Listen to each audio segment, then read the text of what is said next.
नमस्कार बच्चों, मैं मनीष कुमार रैंकर्स एजुकेयर की तरफ से आप सभी लोगों का एक बार फिर से स्वागत करता हूं।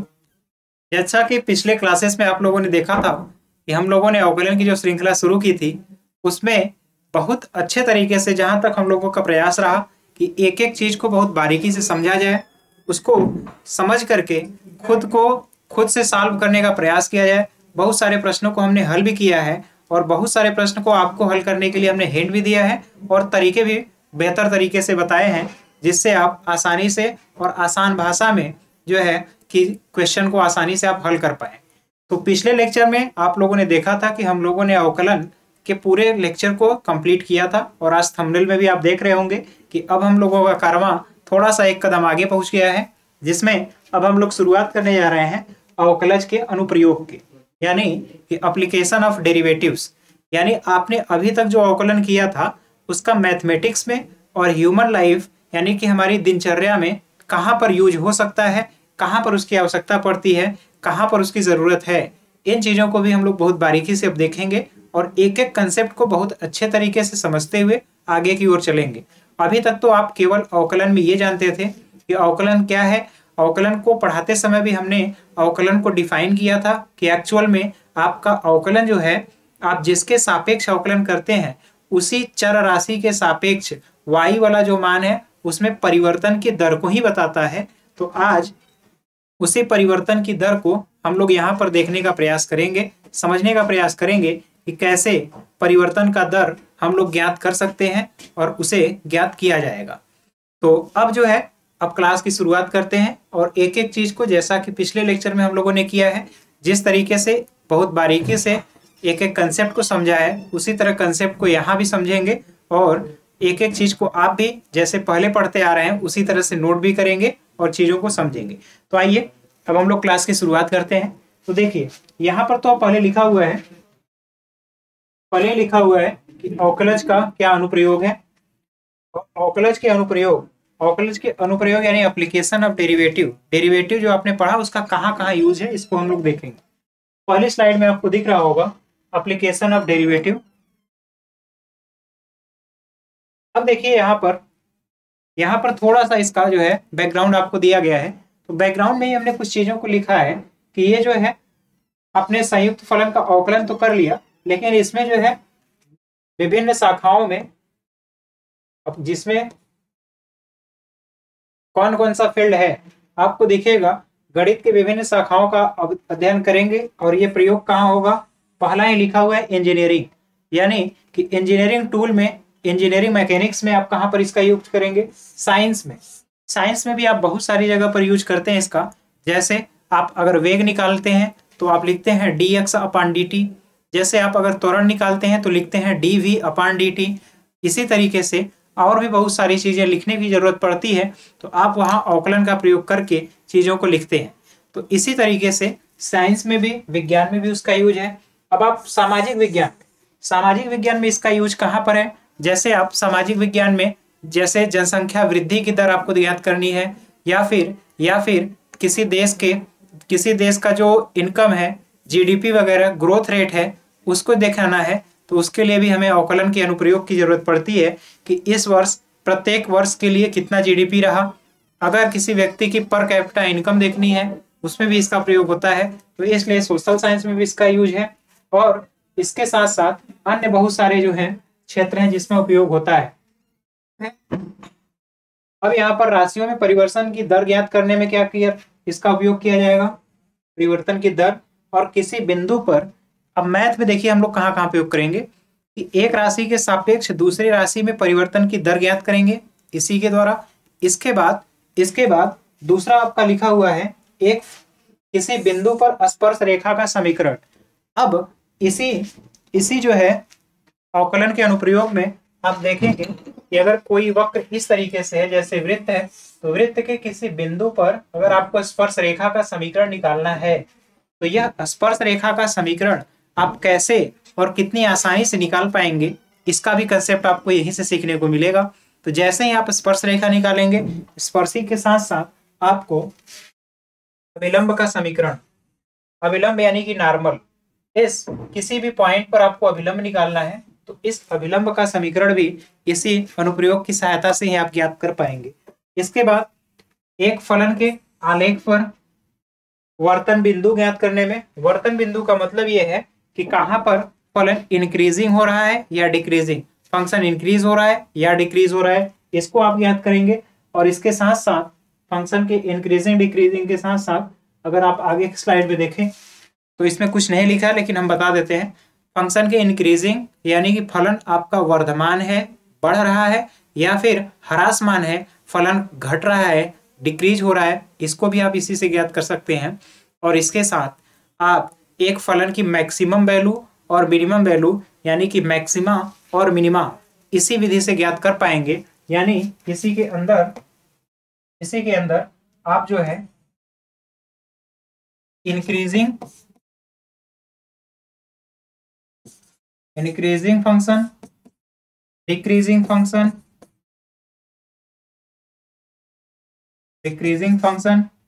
मैक्सिमा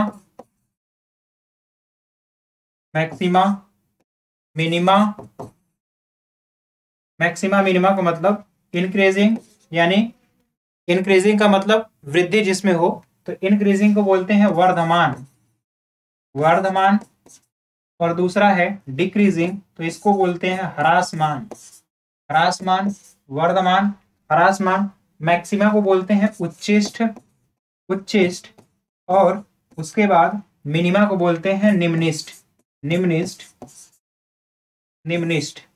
इस तरीके से इन चीजों को में आपके इस रेट ऑफ चेंज, परिवर्तन की दर का अनुप्रयोग जो है चर राशियों के परिवर्तन की दर में आपका इसका प्रयोग होगा। तो यहाँ तक आप चीजों को समझ सकते हैं कि क्या क्या हमें पढ़ना है। तो इसका भी काफी अधिक वेटेज है आपके बोर्ड के पॉइंट ऑफ व्यू से भी और यहाँ पर भी। तो देखिए आपका लिखा हुआ है राशियों के परिवर्तन की दर। तो परिवर्तन की दर को आप देखिए, जो साइंस में या कहीं पर लिखते भी हैं, कुछ राशियों का परिवर्तन दर हम लिख देते हैं। जैसे आप लिखते हैं वेग, तो वेग को लिखते हैं dx/dt। इसका मतलब यह है कि समय के सापेक्ष, समय के साथ जो x है आपका विस्थापन है, उसमें परिवर्तन की दर जो है उसे वेग से निरूपित करते हैं। इसी तरह अगर त्वरण लिखा जाए तो त्वरण को आप लिखते हैं dv/dt, यानी वेग परिवर्तन। आप लोग बोलते भी हैं हमेशा वेग परिवर्तन की समय दर को, समय दर इसीलिए बोला जाता है क्योंकि यहाँ जो रेट है वो टाइम के रिस्पेक्ट में है, तो इसीलिए हम बोलते हैं कि समय दर को, वेग परिवर्तन की समय दर को आप त्वरण बोलते हैं। तो यहाँ तक उम्मीद है चीजें समझ में आई होंगी। अब आगे देखिए, यहाँ पर dy/dx को डिफाइन किया गया है कि dy/dx एक्चुअल में होता क्या है। इसको आप इस तरीके से भी लिख सकते हैं, जैसे dy/dx है, तो इसे आप दूसरे चर के परिवर्तन के रूप में भी दिखा सकते हैं। जैसे dy मान लेते हैं फंक्शन है dt का इंटू dt/dx, ये फॉर्म आप जानते हैं। इसको आप लोग चेन रूल भी ऑफ डिफरेंशिएशन, चेन रूल भी बोलते हैं, चेन रूल ऑफ डिफरेंशिएशन,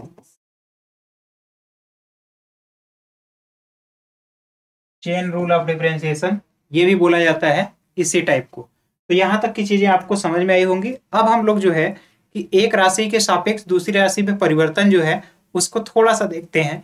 आपको हमने बताया था जब अवकलन की शुरुआत हुई थी उस समय भी आपको अगर ध्यान हो, याद हो, तो हमने एक फलन लिया हुआ था, जैसे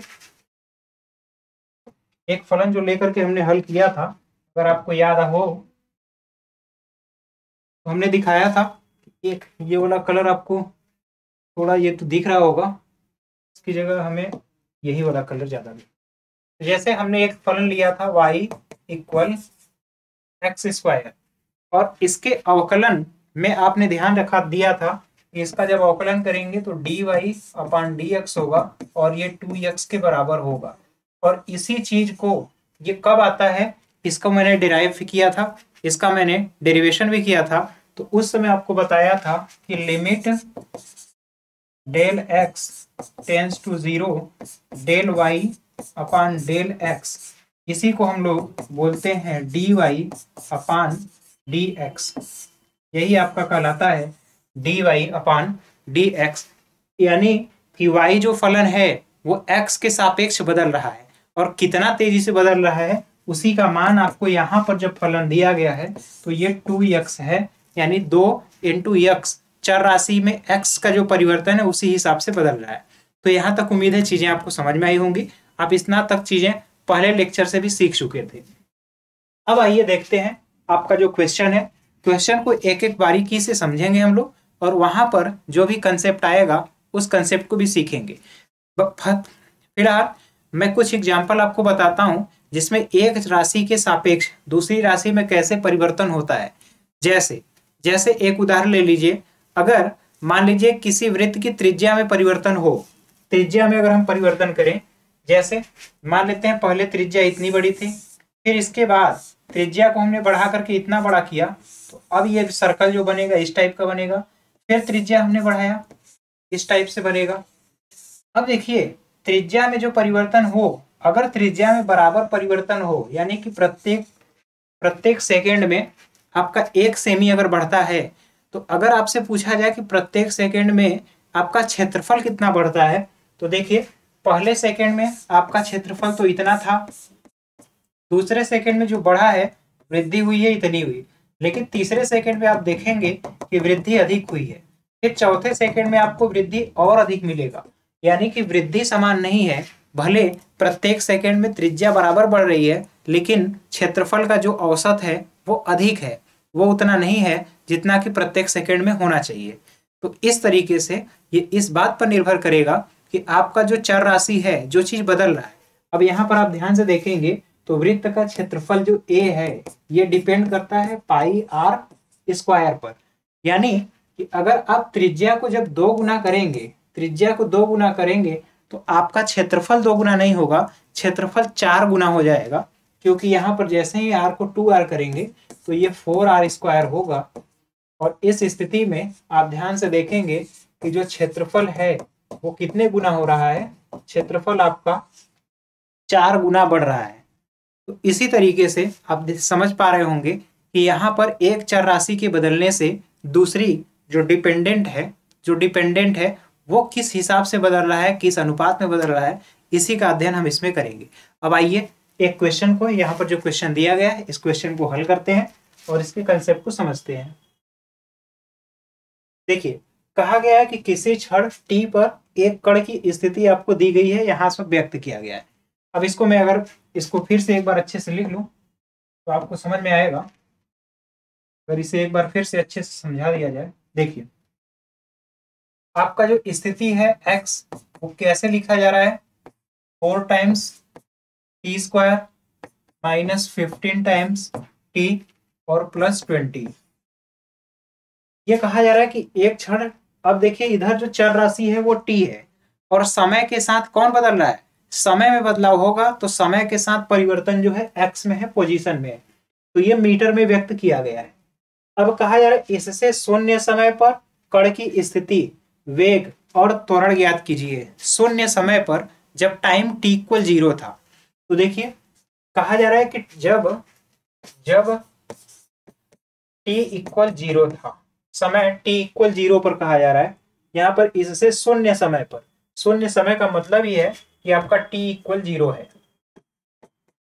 t इक्वल 0 है, तो t इक्वल 0 पर कण की स्थिति पूछी जा रही है। तो देखिए स्थिति को ये व्यक्त कर रहा है, इसमें अगर हम 1 रखेंगे t की जगह तो 1 सेकेंड के बाद कण कहाँ होगा ये बताएगा, 2 रखेंगे तो 2 सेकेंड के बाद कण कहाँ पर होगा ये बताएगा, अगर 3 रखेंगे तो कण 3 सेकेंड बाद कहाँ पर होगा ये बताएगा। तो हमें पूछा जा रहा है कि पोजीशन बताइए एट, हम यहाँ पर लिख देते हैं t इक्वल 0 पर, यानी समय जब 0 था तब स्थिति क्या होगा। इसको ऐसे भी लिखा जाता है, कभी कभी आप इसको x लिख सकते हैं, ऐसे लिख करके t इक्वल 0 करेंगे, तो जैसे ही t इक्वल 0 करेंगे तो ये वैल्यू 0 होगा, -0 होगा और प्लस 20 होगा। इसका मतलब x इक्वल 20 मीटर होगा।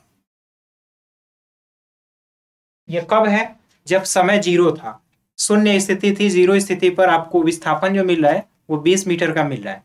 इसके बाद कहा जा रहा है वेग निकालिए।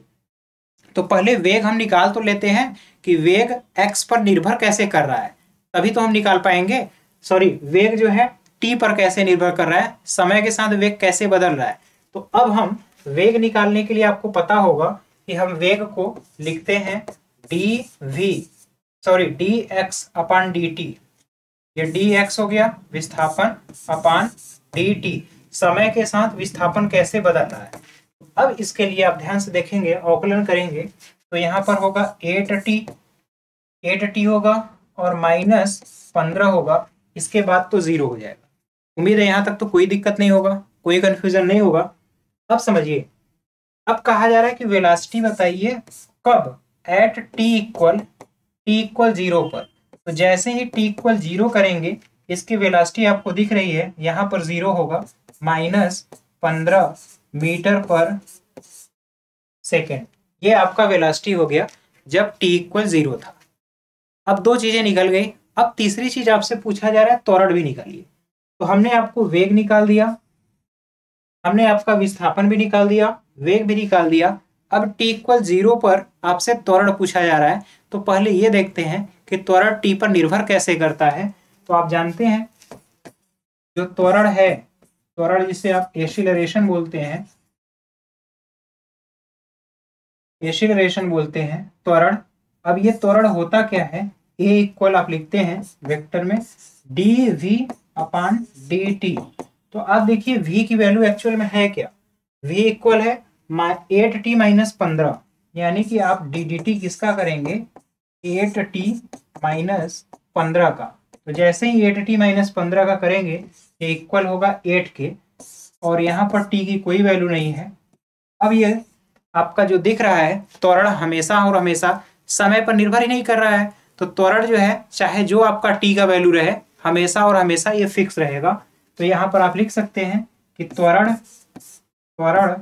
समय पर निर्भर नहीं करता, समय पर निर्भर नहीं करता। इस तरीके से आप इन चीजों को लिख करके नोट कर सकते हैं। तो उम्मीद है यहाँ तक की चीज आपको बेहतर समझ में आई होगी। अब इस क्वेश्चन से आपको बहुत सारे कंसेप्ट भी क्लियर हुए होंगे कि कैसे एक राशि से सभी राशियां कनेक्टेड हैं और एक राशि से दूसरी राशि कैसे ज्ञात की जा सकती है और कैसे उसको हल करना है। तो यहाँ तक इसका स्क्रीनशॉट ले लीजिए, फिर हम लोग आगे क्वेश्चन को करते हैं, देखते हैं। तो यहाँ तक इसका पहले स्क्रीनशॉट ले लीजिए और खुद से हल करने का प्रयास करिए, फिर आगे देखते हैं। देखिए अगला क्वेश्चन जो है ये भी काफी अच्छा क्वेश्चन है। इस क्वेश्चन से भी आपके बहुत सारे कंसेप्ट जो है क्लियर होंगे। देखिए क्वेश्चन कहा क्या रहा है, जैसा अभी हमने आपको एक एग्जांपल देकर के बताया था, बिल्कुल उसी पैटर्न पर है।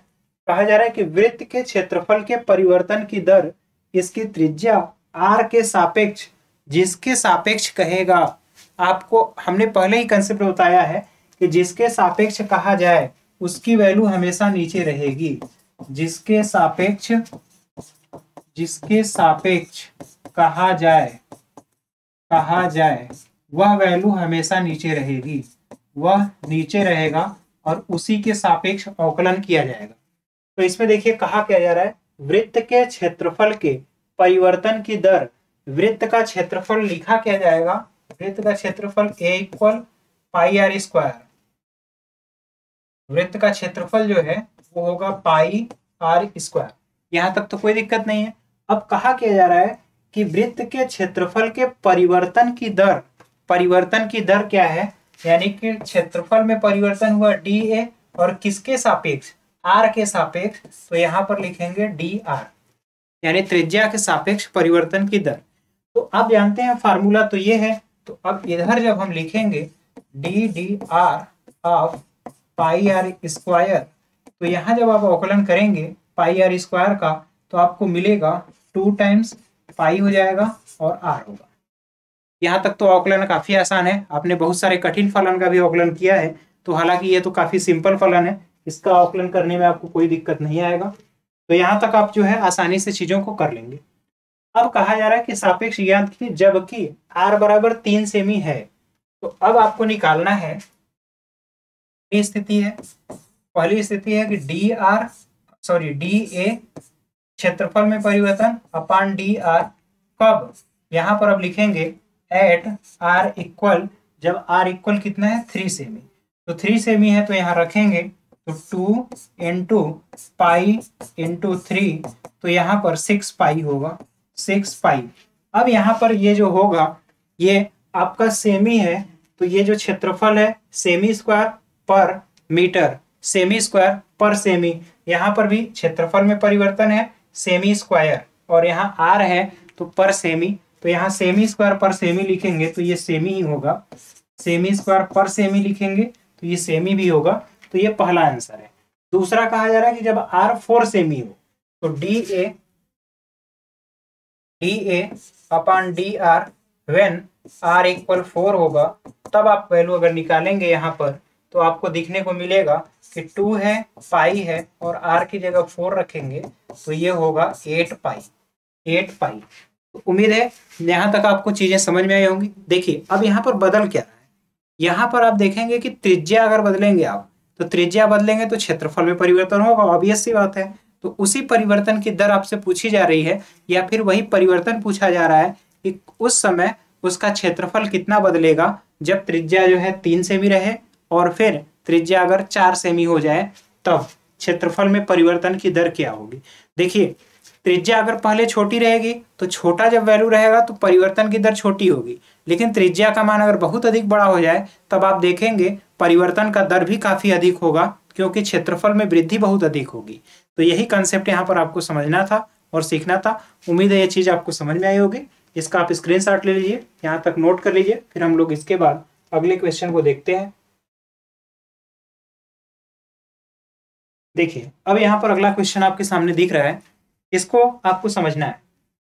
इस प्रश्न में यह कहा गया कि एक वृत्त की त्रिज्या समान रूप से 3 सेमी पर सेकंड की दर से बढ़ रही है। तो जो वैल्यू दिया गया है पहले उसको आप समझना सीखिए, पहले लिख लीजिए क्या क्या दिया गया है। तो पहले ही इसमें दिया गया है कि एक वृत्त की त्रिज्या समान रूप से 3 सेमी पर सेकंड, त्रिज्या बढ़ रहा है यानी कि डी आर, त्रिज्या बढ़ा, कैसे बढ़ रहा है, समय के साथ, तो डी टी, तो समय के साथ त्रिज्या में परिवर्तन कितना हो रहा है, लिखा है कि 3 सेमी पर सेकेंड, यानी एक वैल्यू आपको लिखा हुआ है D R upon D T की वैल्यू, वो लिखा है 3 सेमी पर सेकेंड की दर से बढ़ रहा है। ज्ञात कीजिए कि वृत्त का क्षेत्रफल किस दर से बढ़ रहा है जब त्रिज्या 10 सेमी है। अब पूछा जा रहा है कि वृत्त का क्षेत्रफल किस दर से बढ़ रहा है जब आर की वैल्यू कितनी हो, 10 सेमी, यानी आपसे पूछा जा रहा है डी ए क्षेत्रफल में परिवर्तन की दर, क्षेत्रफल में किस दर से बढ़ रहा है जब त्रिज्या कितना हो, आर इक्वल 10 सेमी हो। आपसे ये वैल्यू पूछी जा रही है। तो अब आप जानते हैं ए बराबर होता कितना है, ए बराबर होता है पाई आर स्क्वायर। तो जैसे ही हम यहाँ पर पाई आर स्क्वायर रखेंगे तो देखिए ये आपका आएगा value D A upon D T, जब करेंगे यानी डी डी टी ऑफ ए की जगह रखेंगे पाई आर स्क्वायर। अब पाई आर स्क्वायर, अब देखिए यहाँ पर इंटरेस्टिंग चीज यही पर है, यहाँ पर ये जो राशि है, ये राशि ये समय के साथ त्रिज्या बदल रहा है, तो यहाँ पर डी टी है और यहाँ आर है, तो यहाँ पर वेरिएबल को चेंज करना होगा। तो वेरिएबल को चेंज कैसे करेंगे, यहाँ पर देखिए लिखेंगे हम D D R of pi R square into, अब यहाँ पर मैं लिख देता हूं D R upon D T. यही सबसे इंपॉर्टेंट फैक्ट है यहाँ पर समझने का। देखिए अब डी आर से डी आर तो कैंसिल होगा, आपको डी अपॉन डी टी वही मिल रहा है। अब यहाँ पर आप अवकलन आसानी से कर लेंगे। अब जैसे ही आप यहाँ पर अवकलन करेंगे ये वैल्यू होगा 2 पाई आर इंटू, अब यहाँ पर D R upon D T बचा। तो अगर आप इस D R upon D T को देखें तो अब इस D R upon D T की जगह मैं क्या लिख सकता हूँ, जो आपको दिया गया है। तो D R upon D T की वैल्यू दिया गया 3 सेमी पर सेकेंड, तो यहाँ से D R upon D T की वैल्यू है भी 3, और ये वैल्यू आपसे पूछा जा रहा है D A upon D T कब, व्हेन आर इक्वल 10 सेमी। तो आपको इस फॉर्म में मिल गया, यानी कि ये चेंज करेंगे टोटल, तो ये 3 2 जा 6 होगा, 6 पाई आर, ये वैल्यू हुआ। अब आर की जगह आपको दिया गया है मान 10 सेमी रखना है, तो जैसे ही आप रखेंगे, अगर इसका कलर चेंज कर लिया जाए तो D A upon D T at R equal 10 सेमी इक्वल आपको दिख रहा है 6 है, पाई है, इंटू आर, आर की जगह आपको 10 सेमी दिख रहा है, तो ये होगा 60 पाई, और यहाँ पर यूनिट क्या होगा, सेमी स्क्वायर पर सेकेंड, सेमी स्क्वायर पर सेकेंड। तो ये फाइनल आपका रिजल्ट होगा। उम्मीद है अब यहाँ पर आपको बेसिक चीज समझ में आया होगा कि कैसे आप चीजों को हल करेंगे और क्या आपका बेसिक तरीका होगा। तो यहाँ तक की चीज आप नोट कर लीजिए, इसका स्क्रीनशॉट ले लीजिए, फिर हम लोग आगे की चीजों को देखते हैं।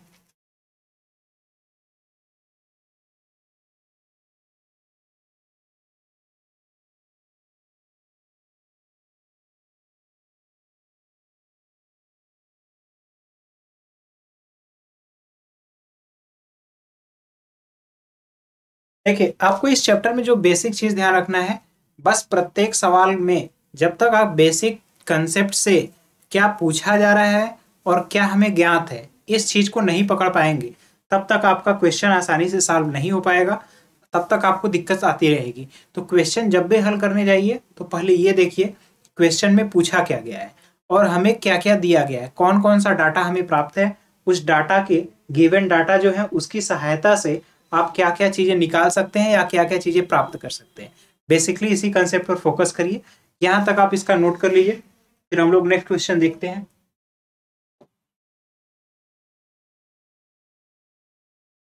हाँ देखिए, अगला क्वेश्चन जो है ये आपसे कहा जा रहा है, एक स्थिर झील में एक पत्थर डाला जाता है और तरंगे वृत्तों में 5 सेमी प्रति सेकंड की गति से चलती हैं।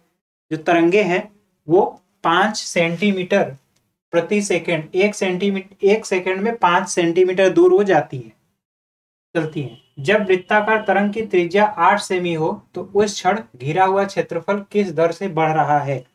अब आप इस क्वेश्चन को बहुत बारीकी से समझिएगा, क्या क्या चीजें गिवन है और क्या आपको ज्ञात करना है। देखिए, कह रहा है कि एक स्थिर झील में एक पत्थर डाला जाता है और तरंगे वृत्तों में 5 सेमी प्रति सेकंड की गति से चलती हैं ना, वृत्त में।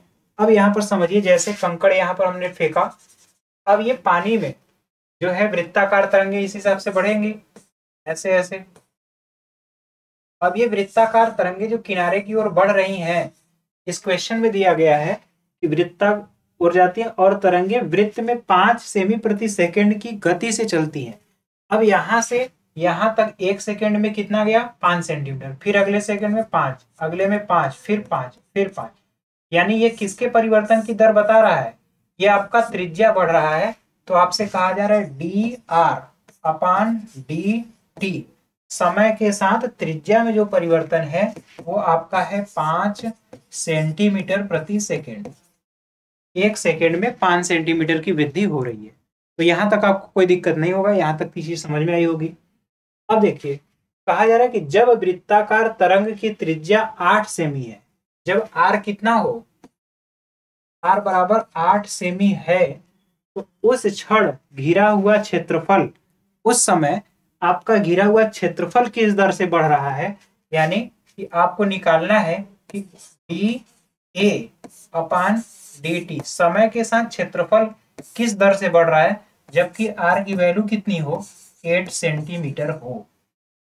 तो अब तो क्वेश्चन समझ में आया होगा। इसी तरह का मैंने पिछले भी क्वेश्चन कराया है। तो अब ए की वैल्यू एक्चुअल में होगा क्या, आप जानते हैं ए बराबर पाई आर स्क्वायर होगा। आपसे ये वैल्यू पूछी जा रही है, यानी डी डी टी ऑफ ए की जगह आप रखेंगे पाई आर स्क्वायर। अब आपको फिर वही चीज पाई आर स्क्वायर, यहाँ पर चर राशि क्या है, यहाँ पर चर या वेरिएबल आर है, आपको टी के सापेक्ष निकालना है। तो आप इसको लिखेंगे D D D D R of pi R square, ये हो गया, इनटू अब क्या करेंगे, यहाँ पर D R upon D T. अब अगर मैच कराएंगे डी आर से डी आर कैंसिल, आपको फिर वही चीज मिलेगा। तो यहां तक उम्मीद है कोई दिक्कत नहीं होगा। अब आर के रिस्पेक्ट में इसका जब अवकलन आप करेंगे पाई आर स्क्वायर का, तो ये मिलेगा आपको 2 pi R into D R upon D T, आपको क्वेश्चन में दिया हुआ है 5 है, तो यहाँ पर रख लेंगे वैल्यू 5। अब आपको यहाँ पर आर की वैल्यू 8 रख लेना है, इसको मैं इस साइड लिख देता हूँ। आपको अब निकालना है dA/dt eight r equal 8 equal क्या होगा, 2πr इंटू 5 है तो 2 है, पाई है, r की जगह 8 रखना है इंटू 5। तो आपको दिख रहा है 8 पंजे 40 तो ना 80 पाई होगा और ये सेमी स्क्वायर पर सेकेंड, ये आपका फाइनल वैल्यू देखने को मिलेगा। यहां तक अब उम्मीद है कि ये क्वेश्चन आपको अच्छी तरीके से समझ में आया होगा। इस क्वेश्चन में बहुत सारा कंसेप्ट है, जैसा कि पिछले क्वेश्चन में कंसेप्ट था, बेसिकली उसी कंसेप्ट पर आपको ये क्वेश्चन भी करना है। तो ये क्वेश्चन आप यहाँ तक आसानी से कर लीजिएगा, इसका आप स्क्रीनशॉट ले लीजिए, फिर हम लोग आगे का लेक्चर देखते हैं। तो यहाँ तक आप चीज़ों को नोट कर लीजिए, फिर हम लोग अगला जो है क्वेश्चन देखते हैं। आप इसको यहाँ पर आपको समझ में आया होगा कि कैसे कैसे यहाँ से चीज़ें किस हिसाब से बदल रही हैं और कैसे हमें जो गिवन डाटा है उस गिवन डाटा का यूज करके दूसरी अन्य चीज़ों को निकाला जाता है या फिर निकालना है। तो यहाँ तक की चीज़ आप ले लीजिए, नोट कर लीजिए, इसकी स्क्रीनशॉट ले लीजिए, फिर अगले क्वेश्चन की ओर बढ़ते हैं। देखिए अगले प्रश्न को भी बहुत सावधानी से पढ़िएगा। देखिए इसमें बहुत सारे प्रश्न तो हैं, लेकिन अगर आप कंसेप्ट को समझ जाएंगे तो बहुत सारे प्रश्न वैसे ही एक ही कंसेप्ट पर लग जाएंगे। तो मेरा मेन मकसद या फिर हम लोगों का मेन उद्देश्य यही है कि आप कंसेप्ट को अच्छी तरीके से भली भांति सीख पाए। अगर आप कंसेप्ट को ही सीख पाएंगे तब आपको कोई भी दिक्कत या समस्या नहीं होगा। तो यहाँ तक की चीजें हो गई। अब आगे देखते हैं। देखिए लिखा है एक आयत की लंबाई जो x है इस दर से 5 सेमी प्रति मिनट की दर से घट रही है। जो लंबाई है यानी कि x, अगर यहाँ पर दिया हुआ है x है, यानी dx/dt 5 सेंटीमीटर प्रति मिनट के हिसाब से घट रहा है, तो वहां पर आप माइनस चिन्ह लगाएंगे, घट रहा है तब। और y 4 सेमी प्रति मिनट की दर से बढ़ रहा है, तो वहां पर +4 लिखेंगे dy/dt। इसके बाद कह रहा है जब x बराबर 8 सेमी और y बराबर 6 सेमी तब आयत के परिमाप क्षेत्रफल के परिवर्तन की दर ज्ञात कीजिए कि परिमाप किस हिसाब से बदल रहा है और क्षेत्रफल किस हिसाब से बदल रहा है। तो आइए देखते हैं क्वेश्चन क्या कर रहा है, कैसे करना है। देखिए जो चीज दिया गया पहले लिखते हैं। आयत की लंबाई जो है x है, तो लंबाई में परिवर्तन dx है और समय के साथ है तो dt। तो समय के साथ जो परिवर्तन हो रहा है वो घट रहा है, और कितना घट रहा है, 5 सेमी। तो घट रहा है तो माइनस लगाएंगे 5। अब यहाँ पर सेमी प्रति मिनट है। यहाँ तक उम्मीद है समझ में आया होगा। ये आपकी लंबाई का हिसाब किताब हो गया। हाँ लंबाई। अब चौड़ाई क्या कहा जा रहा है कि चौड़ाई जो है y है, तो चौड़ाई में परिवर्तन y है किसके सापेक्ष, समय के साथ। समय के साथ चौड़ाई बदल रहा है। बदल कैसे रहा है, बढ़ रहा है। बढ़ रहा है तो इसका मतलब ये प्लस होगा। और कितना बढ़ रहा है, 4 सेमी प्रति मिनट। इस हिसाब से बढ़ रहा है। एक वैल्यू घट रही है और एक वैल्यू बढ़ रही है। यहां तक क्लियर की हो गई चीजें। अब कहा जा रहा है कि जब x बराबर 8 सेमी हो, x कितना हो, x इक्वल 8 सेमी और y बराबर कितना हो, 6 सेमी, तब आयत के पहला, तब कह रहा है कि आयत के परिमाप, इसको उठा लेते हैं। तब आयत के परिमाप, तो परिमाप को अगर मैं आपको s से लिख दूं तो s बराबर होता क्या है, परिमाप 2 कोष्ठक में लंबाई धन चौड़ाई। चौड़ाई को आप क्या लिखेंगे, y। यही है 2 कोष्ठ में लंबाई धन चौड़ाई, यही आयत का परिमाप होता है। तो कहा जा रहा है कि आयत के परिमाप में परिवर्तन की दर, तो परिमाप के परिवर्तन की दर, तो परिमाप तो यस हो गया, और समय के साथ परिवर्तन होगा तो समय के साथ अवकलन करेंगे। यानी आपको कहा गया है ds/dt, समय के साथ परिमाप में परिवर्तन। तो t के रिस्पेक्ट में भी इसका भी अवकलन करेंगे। तो 2 यहां पर होगा dx/dt और यहाँ पर प्लस dy/dt। उम्मीद है यहाँ तक कोई दिक्कत नहीं होगा। अब देखिए क्या कहा जा रहा है कि अब ds/dt कब निकालना है आपको, जब x बराबर 8 हो, y बराबर 6 हो। y बराबर 6, तो यहाँ पर 2 रख लिया। अब देखिए यहाँ पर D x upon D T की वैल्यू आपको दिया गया है -5 है, और फिर प्लस डी वाई अपन डी टी की वैल्यू कितनी है 4 है। अब फाइनली जब इसको सॉल्व करेंगे इसका मतलब ये होगा -2, और ये क्षेत्रफल है यानी 2 सेमी स्क्वायर प्रति मिनट। इसका मतलब परिमाप जो है प्रत्येक मिनट में 2 सेमी स्क्वायर क्या हो रहा है 2, ये परिमाप है तो शायद यहाँ परिमाप भी लंबाई ही है एक तरह से, तो 2 सेमी होगा, तो 2 सेंटीमीटर प्रति मिनट वो क्या हो रहा है घट रहा है। आपका जो ये वैल्यू बता रहा है वो इसी चीज को इंडिकेट कर रहा है। तो उम्मीद है ये चीज आपको बेहतर समझ में आया होगा कि दिए गए डाटा से आप कैसे बताएंगे कि दिए गए आयत का परिमाप किस हिसाब से बदल रहा है समय के साथ। तो ये तो हो गया परिमाप में परिवर्तन। अब जो दूसरी चीज है आपको देखना है कि क्षेत्रफल में कैसा परिवर्तन है। तो देखिए क्षेत्रफल में जब आप परिवर्तन लिखने जाएंगे तो आप लिखेंगे इसको डी ए, क्षेत्रफल में जो परिवर्तन लिखेंगे तो लिखेंगे D A upon D T, ठीक। लेकिन आयत का क्षेत्रफल आप लिखते क्या है लंबाई गुणे चौड़ाई, तो यहाँ लिखेंगे D D T of D D T समय के साथ परिवर्तन, इसमें लंबाई गुणे चौड़ाई, तो यहाँ पर D D T of X into Y, ठीक। अब यहाँ पर बहुत ध्यान से समझिएगा कि चीजें कैसे बदलेंगी। देखिए अब यहाँ पर जो चर राशि है आपका ये x है और y है और t के हिसाब से बदल रहा है। तो एक बार देखिए ये जो फलन है एक बार x पर डिपेंड करेगा एक बार y पर, तो मल्टीप्लाई वाला रूल लगाएंगे। तो x को मैं बाहर करूंगा और y का अवकलन करूंगा तो डी वाई अपान डी टी होगा, फिर प्लस y को बाहर करूंगा तो डी एक्स अपान डी टी होगा, और ये वैल्यू हो गई D A upon D T का। तो यहां तक उम्मीद है कोई दिक्कत नहीं होगा। दोनों फलन को हमने गुणन के रूप में अलग अलग कर दिया। अब जो है डी वाई अपान डी टी की वैल्यू आपको पता है +4 है, डी वाई अपान डी टी की वैल्यू +4 है, लेकिन ये क्षेत्रफल में परिवर्तन की दर पूछा है कब, जब x की जगह 8 रखना है और y की जगह आपको 6 रखना है, तो इसमें आप यूज करिएगा। तो x की जगह देखिए आप रखेंगे 8 गुणे डी वाई अपान डी टी, डी वाई अपान डी टी की वैल्यू है 4, फिर प्लस y, y आपको दिया गया है 6, y की जगह रखेंगे 6 या सॉरी y की जगह आप रखेंगे 6 गुणे डी एक्स अपान डी टी, डी एक्स अपान डी टी की वैल्यू -5,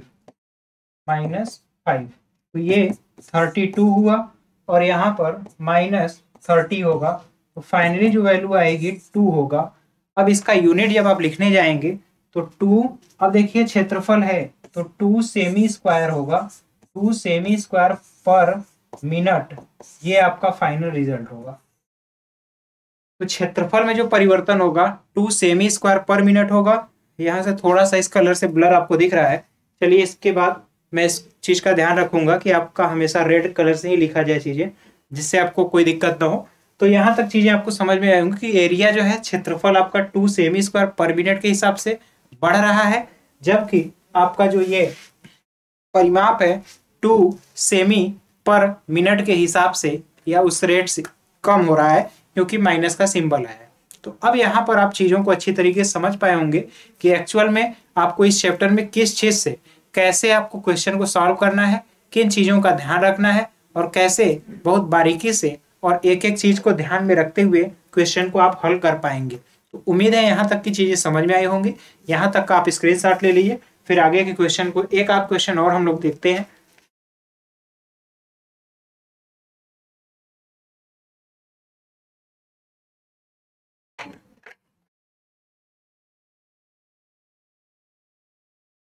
यहाँ तक आप इसका स्क्रीनशॉट लीजिए, फिर अगला क्वेश्चन हम देखते हैं।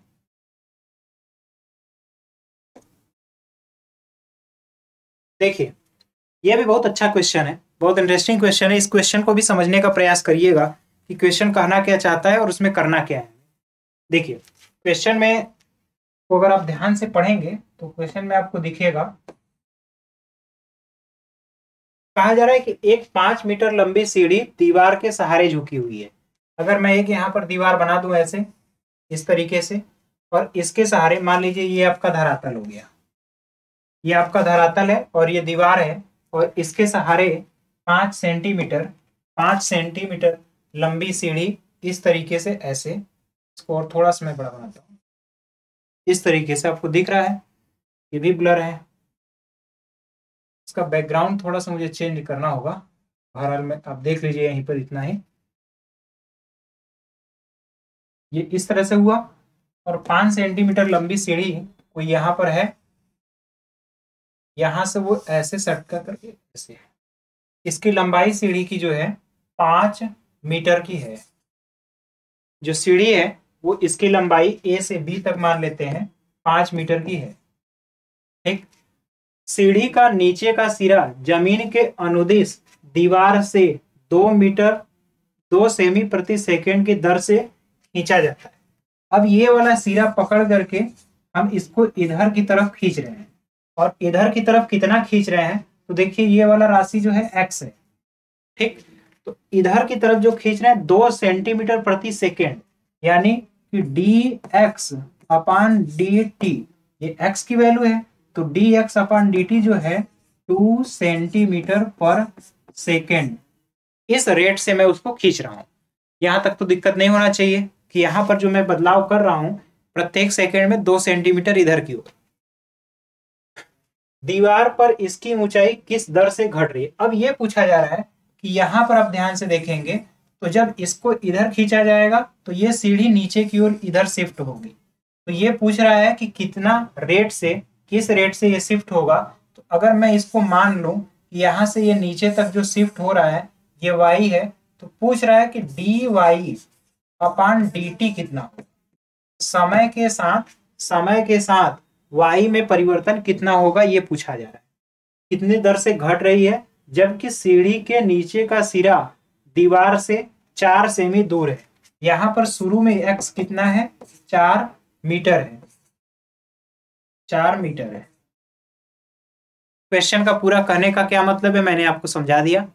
देखिए अब इसमें कहा क्या जा रहा है, इसमें कहा जा रहा है कि ये 4 था शुरू में और ये 5 था, तो ये आपका 3 रहा होगा, ये 3 रहा होगा, इसमें कोई डाउट नहीं है।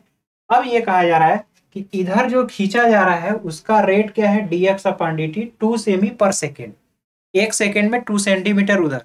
तो जब 2 सेंटीमीटर इधर खींचेंगे तो y में कितना चेंज होगा, किस रेट से वो नीचे आएगा, यही आपसे पूछा जा रहा है। ठीक है, तो यहां तक तो कोई दिक्कत नहीं होना चाहिए। अब देखिए इसके लिए आप पैटर्न क्या बनाएंगे या फिर इक्वेशन क्या बनाएंगे। देखिए अगर मैं इसको मान लेता हूं यहाँ की वैल्यू x है और इस वैल्यू को y मान लेता हूं, तो इस इक्वेशन से, इस ट्रायंगल से आपको दिखेगा कि x square plus y square equal आपको दिखेगा 5 का स्क्वायर। यहां तक तो कोई डाउट नहीं है। एक वैल्यू आपको दिया गया है dx अपान dt 2 सेमी पर सेकेंड, आपको निकालना कितना है dy अपान dt। तो देखिए अगर मैं दोनों पक्षों में t के सापेक्ष अवकलन कर लूं तो यहां पर क्या होगा, 2 इंटू एक्स इंटू, इसको मैं रेड कलर से ही लिख लेता हूं हटा करके, तो ये कर देता हूं 2x इंटू dx अपान dt plus 2y into dy अपान dt इक्वल 0 होगा। यहां तक तो कोई दिक्कत नहीं है। अब आपसे कहा जा रहा है कि देखिए dx अपान dt की वैल्यू यहाँ दिया गया है 2 सेमी पर सेकेंड, तो यहाँ पर अगर 2y dy अपान dt लिखा जाएगा तो इक्वल होगा -2x और dx अपान dt की वैल्यू आपको दिया गया है वहां से 2। तो ये फाइनली, अब अगर आप ध्यान से देखेंगे तो ये वाला 2 इससे कैंसिल होगा और यहाँ पर dy अपान dt जो आएगा, dy अपान dt की वैल्यू -2x अपान -2x अपान y। अब कहा जा रहा है यही आपको निकालना है। कब, जब x कितना हो, कहा गया है कि x इक्वल 4 हो। आपसे कहा गया है कि जबकि सीढ़ी के नीचे का सिरा दीवार से 4, तो जब ये 4 रहेगा, x की वैल्यू जब 4 रहेगी तो आपका y का वैल्यू 3 होगा। पाइथागोरस थ्योरम से ये 5 है तो जब ये 4 होगा तो आपका ये 3 होगा, तो फाइनली आपका जो वैल्यू आएगा -2 इंटू एक्स की जगह आप 4 रखेंगे अपान 3 होगा, तो -8/3 आएगा। तो फाइनली dy अपान dt जो आएगा -8/3 सेमी पर मिनट या पर सेकेंड। इसका मतलब अगर 2 सेमी पर सेकेंड की स्पीड से इधर खींचा जाएगा तो जो ये सीढ़ी है ये नीचे की ओर जिस स्पीड से आएगी वो है -8/3 सेमी पर सेकेंड। उम्मीद है ये चीज आपको समझ में आई होगी। यहाँ तक की चीजों को आप अच्छे तरीके से नोट कर लीजिए। एक एक कंसेप्ट को हमने बहुत बारीकी से समझाने का प्रयास किया है। ऐसा हो सकता है कि कहीं कैलकुलेशन में एरर हो, कहीं ना कहीं प्लस माइनस की गलतियां हो सकती हैं। ऐसा इसलिए ज़्यादा संभावना होता है क्योंकि ऑनलाइन लेक्चर में एक समस्या ये होती है कि सामने कोई नहीं होता है, केवल और केवल आप यहीं पर खुद सर्वे सर्वा होते हैं। आपकी गलतियां आपको जल्दी नहीं दिख पाती, इसलिए कहीं ना कहीं हो सकता है कुछ प्लस माइनस या फिर आंसर एग्जैक्ट मैच कराने में कहीं समस्या हो। लेकिन आप उसको ध्यान न रखते हुए आप केवल और केवल इस चीज़ को ध्यान रखेंगे कि आपको कंसेप्ट क्या है, आपको चीज़ें कैसे करनी है, हल करने का तरीका क्या है और कैसे किसी प्रश्न से चीज़ों को लेकर के जो डाटा दिया गया है उसका यूज कैसे करना है, आपको बेसिक चीज़ यहीं सीखनी है। तो उम्मीद है यहाँ तक की चीज़ आपको बेहतर समझ में आया होगा। आप यहाँ तक की चीज़ों को नोट कर लीजिए, फिर हम लोग आगे का क्वेश्चन देखते हैं। अगला क्वेश्चन देखते हैं, यहाँ तक की चीज़ें नोट कर लीजिए।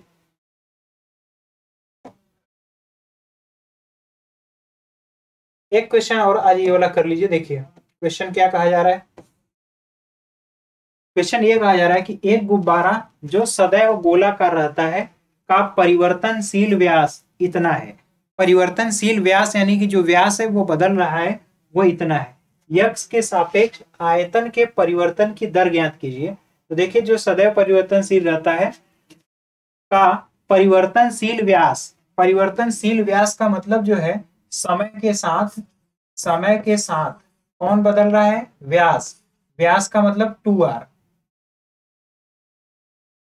व्यास का मतलब है 2r में परिवर्तन का जो दर है आपको दिया गया है 3/2 और यहाँ पर है 2x + 1। यक्स के सापेक्ष आयतन के परिवर्तन की दर ज्ञात कीजिए। समय के साथ एक गुब्बारा है जो सदैव गोलाकार रहता है का परिवर्तनशील व्यास इतना है, यानी समय के साथ व्यास में परिवर्तन ये है। यक्स के सापेक्ष आयतन के परिवर्तन की दर, तो आयतन जो होगा वो v इक्वल लिखेंगे क्या, 4/3 पाई r का क्यूब। ये तो हो गया आयतन। तो कहा गया है कि यक्स के सापेक्ष आयतन में परिवर्तन, तो आयतन में परिवर्तन d भी हो गया और लिखेंगे यक्स के सापेक्ष। तो इस साइड भी आप लिखेंगे 4/3 पाई r क्यूब को dx of 4/3 pi r cube. x के सापेक्ष आयतन में परिवर्तन की दर को हमने लिख दिया। आयतन के परिवर्तन की दर हमें ज्ञात करनी है। अब आप देखिए यहाँ पर x है और यहाँ पर r है और यहाँ पर r के सापेक्ष आपका t dr/dt का परिवर्तन दिया हुआ है। तो dr/dt का ये परिवर्तन है या dr/x का परिवर्तन है। तो इसको आप जो है जब चेंज करेंगे, तो ये होगा 4/3 तो पहले से ही है, इंटू पाई है और ये जो होगा 3r² होगा इंटू dr/dx होगा। ये x के सापेक्ष है परिवर्तन, यहाँ पर dx है। अब यहाँ पर फाइनली ये जो आपको वैल्यू दिख रहा है, 4/3 से 3 कैंसिल होगा, 4πr² होगा, 4 टाइम्स πr² होगा इंटू dr/dx की वैल्यू यहाँ पर आपको दिया गया है, इंटू 3/2 टाइम्स ऑफ 2x + 1 है। इस तरीके से आप जो है परिवर्तन की दर आप निकाल सकते हैं आयतन में। इस क्वेश्चन पर थोड़ा सा मुझे डाउट है, इस क्वेश्चन को आप रहने दीजिएगा, मैं नेक्स्ट लेक्चर में आपकी शुरुआत इसी क्वेश्चन से करूंगा।